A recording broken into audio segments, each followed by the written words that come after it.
This is the last packet. Isn't that scary? It's exciting. Getting exciting. Scary. What do you mean scary?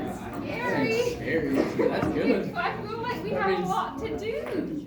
Oh, that's Bryson's exciting. not here. There's only one more time I think. Putting in the time outside of class, right? With your homework and the tutoring center and the review sessions. You're putting in the work. And that's what I see, honestly, in stats. I've had classes where everybody gets through successfully. Because number one, you guys are really motivated. Most of you are moving on next semester, right? And you need a grade in this class, a passing grade to move on, which is, in Accounting 111, that's not the case. For Accounting 111, I feel like they, sometimes it's their first class where they can't just come sit and take an exam, that they have to do lots of work outside of class. And so a lot of them have to learn the hard way, and so sometimes the dropout rate is much higher. Nationally, in the first accounting class, it's about a 50% dropout rate.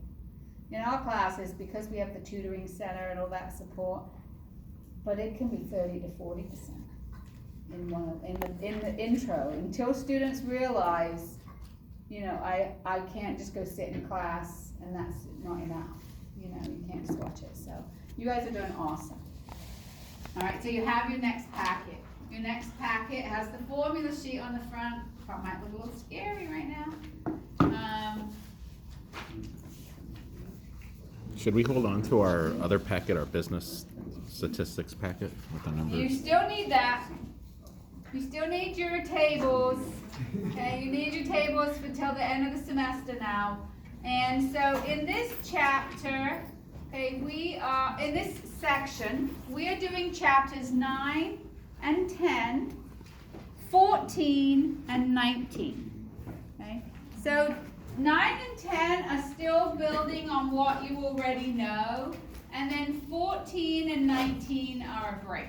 I promise in 14 and 19 I'm not going to mention the Z-scores, but I don't promise that for chapters 9 and 10. Okay, so again, always when you're working and doing your homework and stuff, work with this sheet as much as you can rather than getting the formulas out of here, because this is what you have on your exam. This is what you're working with on your final. So you want to know what's on here. Go ahead. So chapter 9, I believe we have 3 class periods on chapter 9. Is that right? That's not due till, the homework's not due till the 12th. Yeah, so the homework's not due till the 12th. Oh, that's another thing I have to do when I go back. My other class told me I had their homework being due on Veterans Day. So I gotta change their homework. A little bit Like over an hour, yeah, that's what I hear. Like between an hour and a half is the extra credits, 25 points. It's definitely worth your time, right? It's easy. You don't really have to remember anything about pivot tables from Excel. It's a step-by-step instruction. I wish it had more why you were doing it in it, but it is. You can then say you've done an Excel project with 55,000 pieces of data, because people ask you that on your interview. Have you done any work with big data? Yeah, I did a project. School on 55,000 pieces of data. Remember, I said there's 2 ways you can do the YouTube video and keep pause, you know, do what they say and pause it and go do it. Or there's a PDF document with like, yeah. The PDF document wasn't working. Oh, the PDF didn't? It said on my error thing, it said it sent you a message. Oh, So I did message you, alright. but it said there's something wrong with me. Okay, it might be that it was copied. I need to re-upload the file. Okay, PDF for the data. Thank you. Okay, so there should be a PDF document. I think it's like 72 pages long, but it's just because it will say, click on this button, and there's a picture with an arrow to where to click, and then click on this button, and it's another page. So that's why it's 72 pages, because each one has a minor little thing. Okay. All right, so I will check into those things when I get back to my office. All right, any other questions before we get started? So this is on 9, 10, 14, 19. 3 class is on chapter 9, so today and all of next week, which means your homework is due November 12th for this, so you'll have nothing this weekend. Okay, so chapter 9 is about hypotheses testing. When have you heard about the hypotheses? Usually, what classes? Science classes. What is a hypothesis? It's what? Estimated guess. Estimated guess. What else? Something you think is gonna happen, but you don't know for sure. Right, it's like a theory that you're testing, right? It's like a theory that you're gonna say, okay, this is what you think, but now you're gonna test it. And that's what we're going to do here. So Colton, what does it say, how many ounces? Is this 16.9 ounces? 20 ounces? 20 ounces. 20 ounces. Colton's got a bottle of Coke. Okay, he's got 20 ounces. Did you measure it? No. You didn't measure it? When you bought it, you didn't tip it out? No. Walker, your bottle of water says 16.9 ounces. Did you measure it? Nope. Why not? Why didn't you measure it? Laziness. What are you? Lazy? What did you say, Walker?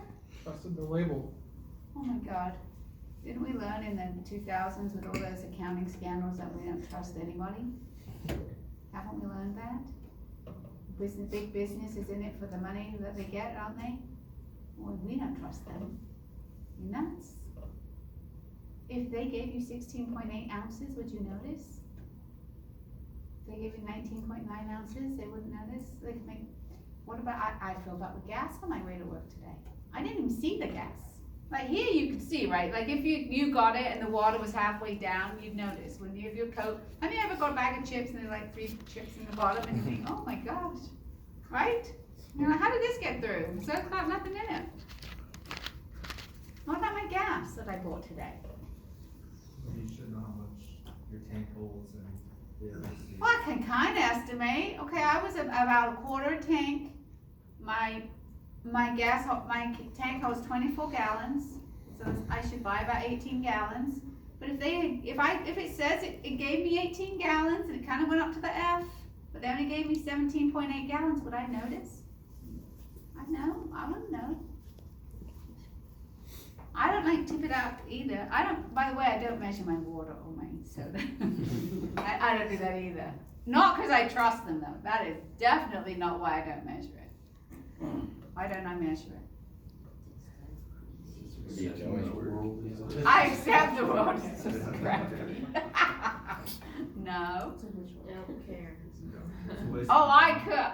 Okay. When I first started teaching back in the 90s, I taught at Chandler Gilbert Community College because when I was finishing my master's, I actually sat next to the department chair from Chandler Gilbert, and we all had to teach a class, and I taught it, and he's like, will you teach statistics for me? And that was my first ever job teaching.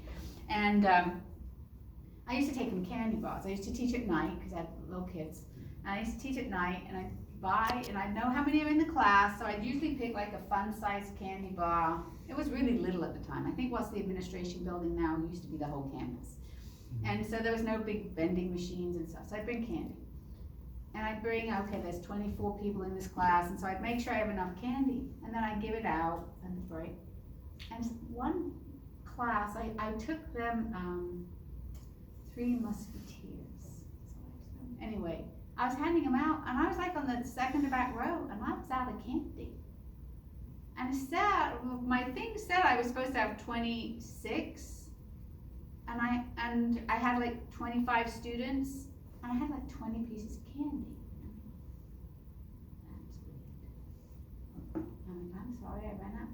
So the next week, I bought an extra bag just in case. Same thing happened. Okay, so then we made a class project. We only bought Three Musketeers. And it said, on average, there should be, I want to, whatever, it was like 20 a bag or whatever it was. And never once of all the ones I purchased did I ever get 20. That's supposed to be the average. Okay, but we ended up buying like 15 or 20 bags. Not once did we get 20, ever. So I called them. excuse me, I'm a poor call center lady on my line. And I'm like, well, she's like, well, they've got peanuts in them and some weigh more than others. And I'm like, but I bought it 20 times and never once did it happen. I said, do you know the probability of that? We did it in class. And she's like, well, they have nuts. And I'm like, no. Can I speak to a manager? And so they sent my class a whole box of these bags, fun-sized candy bags to my class. And then it now says the average, like a couple months later, 15 in an average. There was never 20. There was absolutely none. I could have reported them to weights and measures. Okay, that's why I do check sometimes. But that's why I don't check my water or my soda. Because there's a federal government that has a weights and measures department, and they check on our behalf. So who buys tuna? Tuna occasionally, right? So it says on the can 5 ounce. Oh, they all do. Whether you buy Chicken of the Sea, Star-Kissed, or Bumblebee, they come in 5 ounce cans. Okay? What you don't know is that includes the weight of the water. So the tuna's like 3.2 ounces. Okay, the tuna's like 3.2 ounces. Okay, I'm like OCD. No, I'm always looking for. I'm always looking for things like this. So 3.2 ounces is really what the tuna is, even though it says. So how do you pick when you go to the store and buy tuna? How do you decide whether to buy Bumblebee, Star-Kissed, Chicken of the Sea, Kroger, whatever the other brands are? Cheapest. The cheapest. We use it, right? If you want solid white water, you just compare all. And there are some people who will only buy. When I used to eat fish, I'm really picky. Before I even stopped eating meat, I was a really picky meat eater, so I'd only buy that Wild Planet. If you buy it at like the grocery store, it's like $6 a can, but you can get it at Costco cheaper. But usually, right, we just go for the cheapest. Okay, so somebody's gonna have to look it up on their phone, Jake. What tuna company screwed people over? I want to say Star-Kissed. Okay? It says Wild Planet. No, it's not Wild Planet. Wild Planet is like one solid piece of tuna. It's delicious when I eat it. So one company was caught. They weren't putting in 3.2 ounces. They're putting in like 2.9 ounces of fish, and the rest water. Well, so either one, they're raking in the profits, right? Because they're giving you like 10% less tuna than all the others. Or I could charge like 5 cents less a can, and now you're all gonna buy my can because it's cheaper. But really, the only reason it's cheaper is because I'm giving you less tuna. But on their label, they said they were giving the same amount. Was it Star-Kissed? No, I didn't actually look. Oh, you gotta look it up. You gotta tell us, because they're like the cheaters. For 7 years before they were caught, from like 2009 until 2016, when they were caught, they were purposefully giving you less tuna in the can. They were caught. They were charged like $8 million fine, and any consumer, when it went through the courts, all you had to do, you had to just go online and click a box that said, yes, I swear that I purchased at least one can of, he's gonna tell us the brand, Star-Kissed, whatever. There's just so many tuna scandals, actually. Who knew there were so many tuna scandals? Sometimes it's not actually dolphin It's safe. like, oh, right, they say it's dolphin safe, and it's not dolphin safe, and, it's like, but you just had to check a box, and you could select one of two things: $25 in cash, or $50 of free tuna coupons. Wow. To any customer in the United States, they just had to check a box and say, I swear I bought at least one can. Cost them a fortune, because they were being punished for 7 years of dishonesty. But I want to say Star-Kissed. It is? Star-Kissed, okay. I don't buy any of those, so I'm like, they all kind of the same to me, and I don't remember. Star-Kissed. Tunas, who knew there was a tuna scandal? Now you know there's a tuna scandal. And so, how were they caught? The Federal Weights and Measures go in and check. And they checked on that. And they might be in response to a report from consumers or whatever. So that's what we're doing in this chapter. We're doing hypothesis testing. We're going to assume people are innocent until proven guilty. Okay, so we're like a court. Okay, and if it says 3.2 ounces of tuna and I find my sample is 3.19, I'm not going to say, you've been cheating customers for years, right? Because I know whenever I take a sample, what's attached to it? Margin. Error. Yes, error. Right? That my sample's not perfect. So if I get 3.19, it might be due more to my sample than that they're cheating the customer. So I have to be like a court, sure, beyond a reasonable doubt, before I say slap you with a fine. Okay? So in this chapter, we're going to do two kinds of things. We're going to do the testing like from weights and measures. So I don't care if Coca-Cola gives Colton 21 ounces of soda in his 20-ounce bottle, do I? No. Colton, what would you do if they gave you 21 ounces in there? Probably be healthier. Healthier. Or not healthier. But would you know? Would you thank them? No. Because you wouldn't know, right? You wouldn't know because you didn't measure it. Yeah. So if they give you 21 ounces, Coca-Cola is stupid. Because you're not even grateful. Because you don't even know it's in there, right? So there's, if it said 5% more, well then you might buy it because it's got more in it than the other bottle. But they don't want to put too much in because you've got think about your tube of toothpaste. It says 6 ounces on it. You don't know if there's 6.2 ounces in it or 5.9. You've no idea. So they don't want to put too much in it because number one, they're wasting product, and two, you're not even grateful. Okay, but they don't want to put too little in it because they get in trouble with the government. So when companies do tests on themselves, they care if there's too little and they care if there's too much. If I'm the weights and measures department, what do I care? Only if there's too little. If they give you too much, then good for them. So what we're going to talk about in this class sometimes is doing two-tailed tests when I care both ways, or one-tailed test when I only care if you're getting shorted. Okay.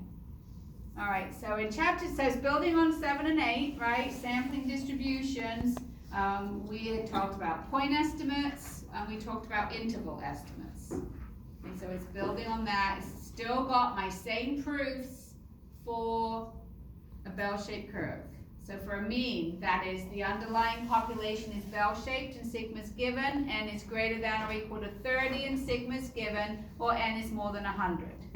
The proof for proportion is what? Because a lot of you left that off the last question and you just used a z. It's like n times p is greater than 5. N times p is greater than or equal to 5, and n times 1 minus p is greater than or equal to 5.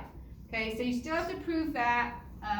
And whether we use a z-score or a t-score, you've got it, and you can't just forget that knowledge because this is building on that previous stuff. So we're going to assume that Coca-Cola puts 20 ounces in their bottle of soda, unless we can prove otherwise. Okay, so we're assuming everybody's innocent unless we can prove otherwise. So we have what's called a null hypothesis, and that's going to be an assumption or a claim about a population parameter. So if Coca-Cola was doing a test on their own bottles, now if I'm the government, all I want to know is, does Colton get at least 20 ounces in his bottle of soda, right? 20 or more. I don't care if there's 24 ounces in there, as long as he's getting at least 20 ounces because that's what the label said. Now, if I am Coca-Cola, I don't want to put too much or too little. Now, I will tell you that Coca-Cola will not set the average to be 20 ounces. Why not, do you think? Why not? Because half the time I'd have less than 20, and half the time I might have a bit more than 20.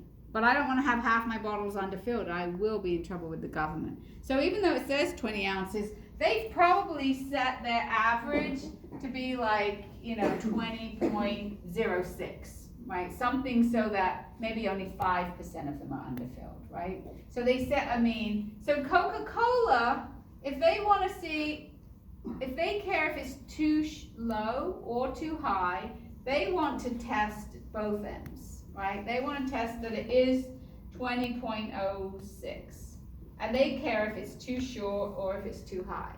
Now, if they got 20.06001, would I have shut down production and have a complete rehaul? No, because it's close enough, right? And so what we're looking for in this chapter is, you know, up here and down here. Is it far enough away? What term we use is the difference statistically significant? This difference is not. This is like 100,000th, right? It's not statistically significantly different, you know, and so we'll figure out what is the number that will make it statistically significant, and that number will depend on how confident I want to be, and it will depend on what standard deviation is. So we have a null hypothesis. Let's say this one, mu is greater than or equal to 20. We write the alternative hypothesis so that they are mutually exclusive and collectively exhaustive. Do you remember those two terms from the beginning of the semester? Mutually exclusive means they can't be in both groups, and collectively exhaustive means they can't be in zero groups. So if they're mutually exclusive and collectively exhaustive, everybody belongs in one place. So for example, in this scenario, if this was the null hypothesis, the alternative would be mu is less than 20, right? One of those has got to be true. Mu is greater than or equal to 20 or mu is less than 20. There's no other options, right? They are mutually exclusive and collectively exhaustive. This is about Colton's bottle of Coke. Okay, so you make this would be my, if I'm the weights and measures department coming into Coca-Cola, this would be the hypotheses that I would set up, okay? I'd say, does it have at least 20 ounces in the bottle? And once I've done that, I will go collect data. I will go get a whole bunch of random bottles of Coca-Cola 20-ounce bottles, and I would measure them, okay? If I measured them and I got 20.01 ounces, would that be a problem?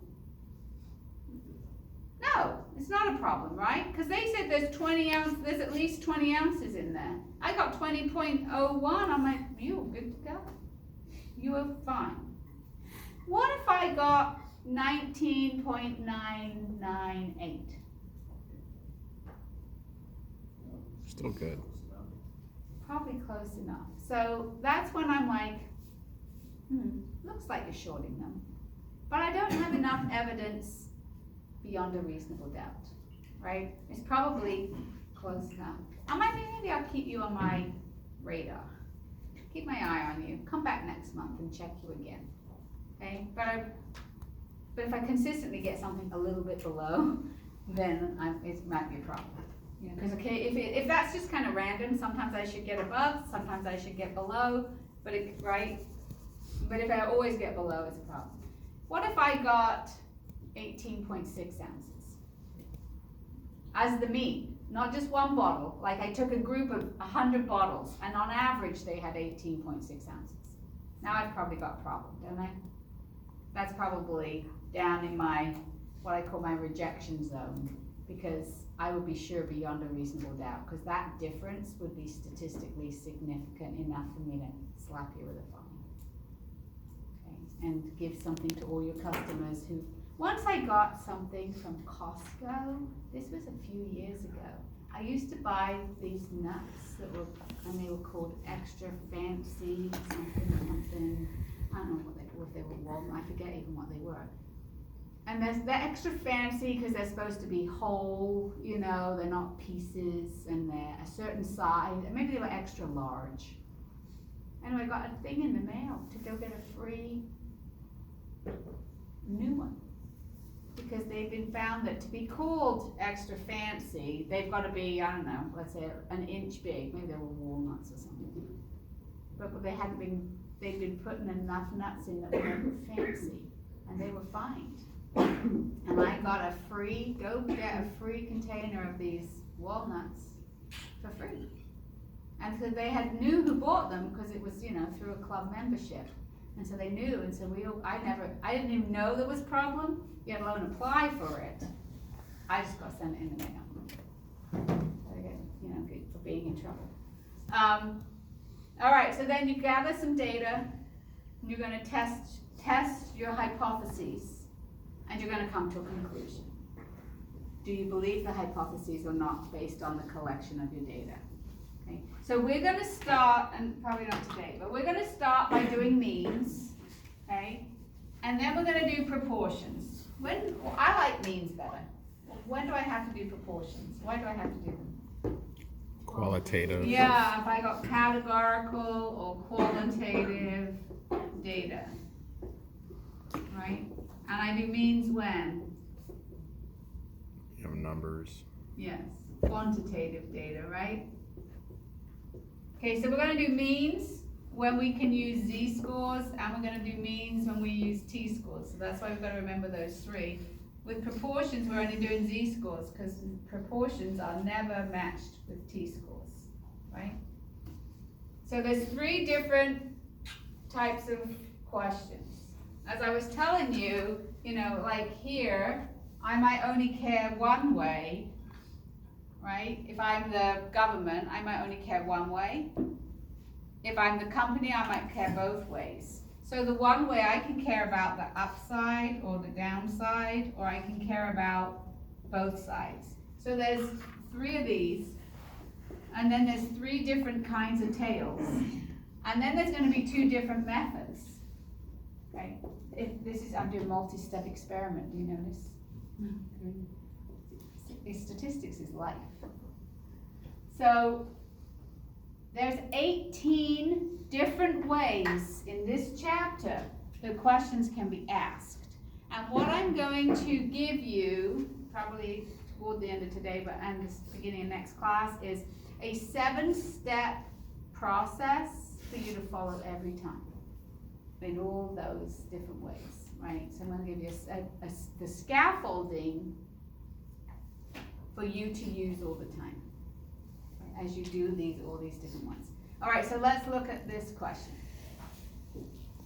The first 3 steps of the 7-step process is to come up with writing these, okay, from a story. So this says a quality inspector is deciding whether to accept a shipment of parts that are supposed to be an average of 2 inches long. So let's say we build cabinets, okay, and we've ordered 200 boxes of 2-inch long screws, and they come in boxes of 144. Who wants to sit and measure them all? 200 boxes, 144 screws each. We're not going to measure them all, okay? Maybe we'll take a sample. Okay, so we're going to take a sample of screws from different boxes. We're going to measure them. If they're 2 inches long, we'll keep the whole batch. If they violate that 2-inch long, I'm going to send the whole batch back. Okay, if they're too long, when I attach the door to the cabinet, it comes out the other side, or if they're too short, the door won't attach to the cabinet, right? I don't want them too short, I don't want them too long, I want them to be 2 inches. Now, might I make a mistake? Sure. I take a sample, I say, oh, I think they're too long. I send the whole batch back, all 200 boxes of 144 screws. 28,800 screws are sent back to the manufacturer. Could I be wrong? Sure I could. Whenever you take a sample, you could be wrong. You might just happen to get a screwy sample. I tell people that if you pick people pick all these lottery numbers, you know, it's just as likely that the lottery numbers are 1, 2, 3, 4, 5, 6 than any other number, just as likely. Has it ever happened? I don't think so. But that set of numbers is just as likely to happen as any other set of numbers, right? So it might be you just happen to get a screwy sample and you send the whole batch back, but really the batch was good. Now, is it possible? I would tell you, when we ordered those lovely highlighter pens, you know, the magical highlighter pens. We actually before that ordered a different pen, highlighter pen. We ordered boxes, so we have cardboard boxes, and inside the cardboard box are little cardboard boxes, and we took them out to look at them, and we tested a couple, and we had highlighter all over our hands. I'm like, oh. So we opened another couple boxes, and we didn't test all of them. We just said to them, we're sending them back. We have highlighter all over our hands, and that's why we ended up with these pens, because the other highlighters leaked all over our hands. Now, were they all bad? Probably not, but we just said we tested a few, and we're sending them back. Now, is there a time when we keep something that we should have sent back? Sure, that happens too, right? Oh yeah, these look good, and then you get to, you know, but really they should have been sent back. So do you make mistakes? Whenever you have to know, whenever you take a sample, you could be making a mistake, right? Hopefully your answer's close enough that you don't make a wrong decision, but usually your answer's not perfect. Okay, so they're claiming that mu is 2 inches. And so the opposite of that, so that they're mutually exclusive and collectively exhaustive, is mu is not 2 inches, right? One of those statements has to be true, don't you agree? Because they're mutually exclusive and collectively exhaustive. If there's just a plain old equals, this is what I'd call a two-tailed test, like this. You care if it's too short or too long, right? Because I want my screws to be 2 inches. I don't want them too short, I don't want them too long. Alright, so this is like Colton's Coke. So you've got a soft drink, they say it's got 2 liters. 2 liters is 67.6 ounces. So this is like when the weights and measures department comes in, and the manufacturer's claiming that there's at least 67.6 ounces in that bottle. Okay, so I would test, is there at least 67.6 ounces in your bottle? And the opposite is they're less than. Okay? So then I'm going to go, after this, I'm going to go collect a whole bunch of data and decide whether or not I'm able to reject the null hypothesis. Okay. If I am able to reject the null hypothesis, that must mean the alternative is true, right? I think the alternative is, if I'm able, I do this, gather this data down here, and I say, I don't think this is correct. If I don't think this is correct, I have to think this is correct because they're mutually exclusive and collectively exhaustive, right? So if you think one's wrong, you gotta think the other's right because they're the opposites of each other. If I think this is wrong and that this is right, that's when I would slap them with a fine.